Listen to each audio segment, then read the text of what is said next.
Bonsoir à tous, soyez les bienvenus dans Planète Locale, l'émission de BFM Marseille-Provence consacrée à l'actualité écologique dans notre département. Aujourd'hui, on va se poser entre autres une question: comment rendre l'agriculture dans le sud plus énergivore? On va en parler avec notre invitée qui est Léa Watine. Bonsoir Léa.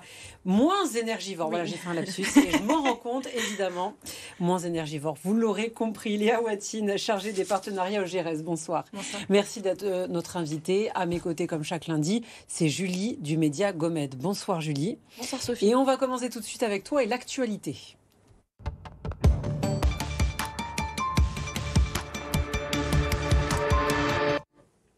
L'actualité, Julie, c'est la Convention des entreprises sur le climat. Peut-on allier défense de l'environnement et profit? C'est en tout cas ce qu'affirme la Convention des entreprises pour le climat. Oui, alors l'association des entreprises pour la Convention des entreprises pour le climat, c'est une association lancée en 2020 par Éric Duverger, un ancien de l'usine Michelin. Elle compte aujourd'hui des déclinaisons sur tout le territoire. Et vendredi dernier se tenait à Marseille la clôture de la seconde édition qui s'est déroulée au Village Club Soleil de la Belle de Mai.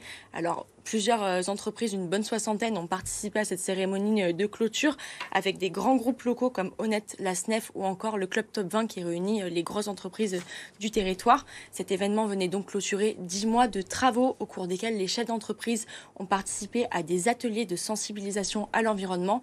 Objectif, produire une feuille de route concrète afin de décarboner leur entreprise. Alors comment s'assurer de ne pas tomber dans le greenwashing? Alors c'est effectivement un écueil. Pour rappel, le greenwashing, c'est donc une pratique qui consiste à faire de l'environnement un argument marketing pour une entreprise. Comment s'assurer de ne pas tomber dans le piège? On a posé la question au fondateur de la CEC, donc la Convention des entreprises, Éric Duverger, qui met en avant plusieurs arguments. D'abord le coût de la formation, qui est défiscalisable certes, mais reste important. Ensuite, on demande aux chefs d'entreprise de mettre à disposition leur bien le plus précieux, c'est-à-dire du temps, puisque la formation dure 10 mois. Enfin, bien que la CEC ne puisse pas forcer la main aux entrepreneurs, elle les accompagne dans la réalisation de leur feuille de route. On peut donner quelques exemples. Par exemple, le promoteur Citymotion qui s'engage à réhabiliter davantage de bâtiments plutôt que d'en construire, ou encore Pulpe de Vie, dont on a déjà parlé sur ce plateau, qui récupère les invendus de la grande distribution pour en faire des cosmétiques. Merci beaucoup Julie pour tes informations. Pour l'actualité, on passe à l'invité de Planète Locale. Léa Watine, bonsoir. Bonsoir. Merci d'être l'invité de Planète Locale. Vous êtes chargée des partenariats au GRS. C'est une ONG marseillaise chargée de la solidarité climatique. Est-ce que vous pourriez nous présenter l'ONG en 2 mots ? Oui, tout à fait. On est une ONG qui travaille sur la transition énergétique pour répondre à 2 enjeux principaux, qui est lutter contre les changements climatiques et lutter contre la pauvreté. Et donc, comme vous l'avez très bien dit, en fait, on est une ONG qui travaille à l'international, mais qui est aussi née à Marseille. Donc, on travaille aussi sur notre territoire ici en local. Il y a certains secteurs, par exemple les producteurs de tomates, je ne sais pas, ou autres, qui consomment plus que les autres et qu'il faudrait peut-être plus accompagner. Oui, en fait, une des spécificités de notre territoire, c'est qu'on a beaucoup d'arboriculture, de viticulture, de production de légumes et de fruits. Et en fait, de par cette spécificité-là, ça fait de notre région une région qui est plus énergivore. Vous l'avez mentionné, 14% de plus de consommation énergétique par rapport à la moyenne nationale par hectare. Et donc, concrètement, on va accompagner les agriculteurs dans cette transition. Ça fait de notre région, en fait, un territoire à la fois d'expérimentation intéressant et il y a un véritable levier pour travailler sur cette réduction de la consommation énergétique. Et justement, pour les accompagner, vous avez fondé l'IRA2E avec la Chambre d'agriculture notamment. Vous pouvez nous expliquer en 2 mots ce que c'est et les solutions concrètes qui peuvent être mises en place? Oui, tout à fait. L'IRA2E, en fait, aujourd'hui, c'est une association et elle est née d'un collectif d'acteurs qui ont souhaité répondre justement aux agriculteurs qui ont été, parce qu'on était de plus en plus sollicités par les agriculteurs pour leur apporter des réponses, des alternatives durables. Et donc, ce collectif, cette association, elle a véritablement vocation à accompagner, à conseiller ces agriculteurs. Et donc, concrètement, on va travailler sur des solutions à la fois d'atténuation, comment réduire la consommation d'énergie. Donc, on va citer l'exemple très certainement des serres bioclimatiques. Oui, et on travaille aussi sur l'adaptation, donc comment s'adapter face aux changements climatiques qui sont déjà très marqués sur nos territoires. Les serres bioclimatiques, justement, vous avez lancé un appel à manifestation d'intérêt pour inciter les agriculteurs à mettre en place ce type de solution. En quoi ça consiste et pourquoi ça peut décarboner le secteur ? Tout à fait. En fait, Aujourd'hui, donc, on lance cet appel. Il y a plus de 8 agriculteurs qui peuvent faire appel à nous, alors des agriculteurs ou des collectivités qui peuvent faire appel à nous pour être accompagnés, un accompagnement vraiment personnalisé pour mettre en place des serres bioclimatiques. Les serres bioclimatiques, alors on connaît le principe d'une serre, elle vise à capter la chaleur pendant la journée et à la rediffuser pendant la nuit. La serre bioclimatique, le principe, c'est qu'on va optimiser ce principe-là grâce à la mise en place de masses thermiques notamment pour qu'elle capte davantage la chaleur pendant la journée et la rediffuse de manière plus progressive tout au long de la nuit et donc éviter les périodes de gel. Donc vraiment, c'est aussi une amélioration du confort pour l'agriculteur.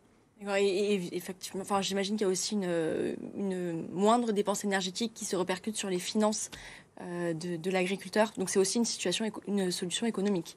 Tout à fait. En fait, c'est vraiment la solution. Elle travaille à la fois sur à la fois des impacts carbone, de réduction de consommation énergétique, réduction de l'impact carbone, parce que malheureusement sur nos territoires, les serres sont encore beaucoup chauffées au fioul.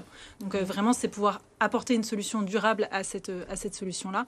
Et donc, bien évidemment, ça a un impact sur le portefeuille de l'agriculteur in fine, du moins on le souhaite, et ça lui apporte aussi beaucoup de sérénité aussi, et une réduction du stress lié aux pertes du gel, etc. Très rapidement, pour terminer, est-ce que vous pensez que dans cette transition, en ce qui concerne les agriculteurs, il faut les accompagner financièrement parce qu'à dans certains secteurs, ça coûte de l'argent d'être moins énergivore? Bien évidemment, et en fait, justement, tout l'enjeu de notre association, c'est de pouvoir tester des choses, expérimenter des choses pour accompagner ces agriculteurs. Ça a un coût, en fait, tout ce qui est recherche et développement, expérimentation, etc. Donc aujourd'hui, on a la chance de pouvoir être financé par l'ADEME, par la région, par des acteurs privés, par la générosité du public, mais on continue à chercher des financements aussi pour mettre en place ces actions-là et aider, du coup, par ce biais-là aussi, les agriculteurs à mettre en place des actions sur le territoire. Merci beaucoup Léa Wattine. Je rappelle que vous êtes chargée des partenariats au GRS, d'avoir été l'invitée de Planète Locale. On continue avec l'objet de la semaine. Julie, qu'est-ce que tu nous as amené aujourd'hui? Alors vous en avez peut-être déjà entendu parler puisque ça a été lancé lundi 23 octobre dernier, le loto de la biodiversité ou alors Mission Nature comme on peut l'appeler aussi. Il s'agit d'un jeu à gratter sur le même modèle que le loto du patrimoine et donc un ticket acheté équivaut à une action pour la biodiversité financée. Alors comment ça fonctionne concrètement? Un ticket que vous achetez au tabac coûte 3 € et pour 3 € de ticket, 43 centimes sont reversés à des projets de sauvegarde de la biodiversité qui ont été présélectionnés en région Provence-Alpes-Côte d'Azur. Ce sont 3 projets qui ont été retenus. Donc, on a notamment un projet de réhabilitation des tortues Hermann, de l'habitat des tortues Hermann post-incendie au niveau du Cap Taïa. On a aussi la restauration des herbiers de Posidonie qui sont indispensables à la biodiversité. On a un projet de conservation des chauves-souris dans les gorges de la Siane, dans les Alpes-Maritimes, à mi-chemin entre les Alpes-Maritimes et le Var. Problème, une semaine seulement après le lancement, ce jeu est vivement critiqué. Certains parlent de greenwashing, comme on disait tout à l'heure. D'autres, comme l'Agence nationale des jeux, craignent que ce soit trop addictif pour les jeunes et que donc ça aille à l'encontre du message, de ne pas trop jouer à des jeux d'argent. Et on a France Nature Environnement, enfin, qui dénonce ce jeu, qui parle d'arnaque de la biodiversité compte tenu du nombre de coupons plastiques qui vont être émis, 14 millions, c'est de l'ordre de 14 millions. Et elle invite plutôt à faire directement un don à une association. Bon, on laissera chacun se faire sa propre idée de ce jeu. Pour ma part, bon, j'ai joué, j'ai perdu, mais au moins, je sais que cet argent va servir à financer en partie un projet en faveur de la biodiversité. Merci beaucoup Julie de Gommette d'avoir été sur ce plateau. Merci à vous Léa Wattine, chargée des partenariats au GRS, d'avoir été l'invitée de Planète Locale. Vous restez avec nous, on se retrouve dans un instant. À tout de suite.